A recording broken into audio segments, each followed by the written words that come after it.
Episode 49 of UFO Robo Grendizer is where the sister of Duke Fleet is first introduced. It starts out with a new opening intro sequence, which features Duke Fleet and the three spacer pilots that will help him in every battle against the Vegan forces. You have Koji Kabuto manning the double spacer, which is basically the wing attachments of Grendizer. The marine spacer is piloted by Hikaru Makiba, which helps Grendizer maneuver around in the ocean, and the drill spacer will be manned by Maria Fleet, but that will eventually happen in later episodes. For episode 49, Maria is introduced as an excellent motorbiker whose uncle dies because he gets hit in the head real hard because of a passing vegan saucer. Before he dies though, he reveals that Maria's true name is Grace Maria Fleet and that she's the long-lost daughter of the royal Fleet family. He took her with him when the planet was being invaded by the vegan forces and has been raising her on Earth ever since. The necklace that she has on her chest is a symbol of her heritage to the Fleet family, and that helps Duke Fleet recognize her once she visits the Space Science Center. She and her uncle initially thought that Grendizer was being controlled by vegan forces, but once she sees the identical necklace that falls from Duke Fleet's chest,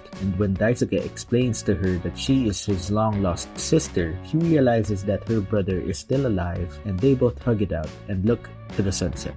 Not a lot of stuff happened during the prior episodes. Episode 35 to 43 mostly focused on Koji's urge to be a bigger help to Duke Fleet, and Hikaru's similar dilemma of wanting to be involved in Duke Fleet's life more and eventually becoming another pilot that helps Grendizer in certain situations. Episode 44 was initially the episode I wanted to cover in this video digest because it featured two characters that had interesting stories that connected to Duke Fleet, but I ultimately decided to skip it because rewatching this episode in particular, you get to realize that it was such a rushed story that could have easily been stretched into a 2-episode arc. Basically, there are these two sibling characters whose names are never mentioned in dialogue. The guy is obsessed with going inside of caves and looking for ancient aliens and eventually finds what he's looking for, but gets killed by a vegan allied commander. His body is possessed by that same vegan commander, but then immediately gets killed in the middle of the episode. His sister, on the other hand, is just a normal character in the beginning, but eventually sees Duke Fleet at the scene of her brother's death and wrongfully accuses him of being the murderer. She uses a whip to control the saucer beasts,